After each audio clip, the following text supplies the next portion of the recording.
अस्सलाम वालेकुम नाज़रीन। यूके और यूरोप की ताज़ा तरीन ख़बरों के साथ मैं हूं अतीक अहमद।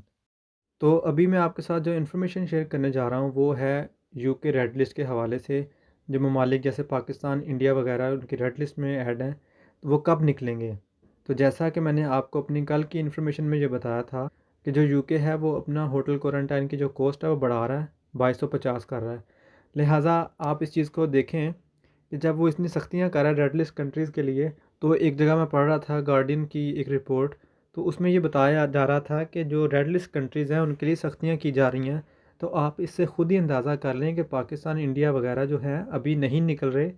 और जो लोग आपको ये उम्मीद दिला रहे हैं बार बार कि निकल जाएंगे, आप वेट करें, तो मेरा ये ओपिनियन है और मेरा ये ज़ाती राय है कि आप लोगों को उनकी बातों पे अमल नहीं करना चाहिए, ना कान धरने चाहिए। वो ऐसे ही आपको मिसलीड कर रहे हैं। तो जहाँ तक ये बात है, देखें पहले 1750 था, अब उन्होंने बढ़ाकर 2250 करने वाले हैं। तो आप खुद देख लें, अगर उन्होंने ख़त्म करना होता, पाकिस्तान को निकालना होता या इंडिया को निकालना होता, बांग्लादेश को निकालना होता, तो वो ये कॉस्ट बढ़ाते नहीं। और कल मैं एक रिपोर्ट पढ़ रहा था द बर्मिंघम की, तो उन्होंने वहाँ पे लिखा हुआ था कि ये इक़दामात जो हम कर रहे हैं वो इसलिए कर रहे हैं ताकि हम जो रेड लिस्ट कंट्री से आने वाले लोग हैं उनको रोक सकें, ताकि वो इतना कॉस्ट पे ना करें और वहाँ पे रुक जाएँ।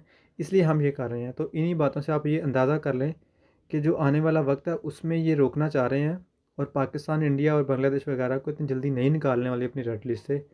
तो इसी के साथ, इससे पहले कि ये जो कॉस्ट है बढ़ जाए, 2250 पे पहुंच जाए, तो मेरे ख्याल से आप लोगों को ट्रैवल कर लेना चाहिए किसी के साथ, किसी को साथ में ला लें, ताकि आपकी कॉस्ट बच जाए और आपको डिवाइड हो सकें आपके पैसे। तो अभी तक की इन्फॉर्मेशन के मुताबिक और हालात के मुताबिक और न्यूज़ के मुताबिक अक्टूबर तक कोई चांसेस नहीं है पाकिस्तान के और इंडिया, बांग्लादेश वगैरह के बाहर निकलने के रेड लिस्ट से यूके की।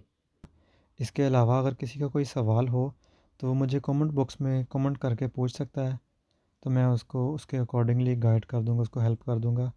इसके साथ किसी और ख़बर के साथ दोबारा हाज़िर होऊंगा। तब तक के लिए अपना ख्याल रखिएगा। अल्लाह हाफ़िज़।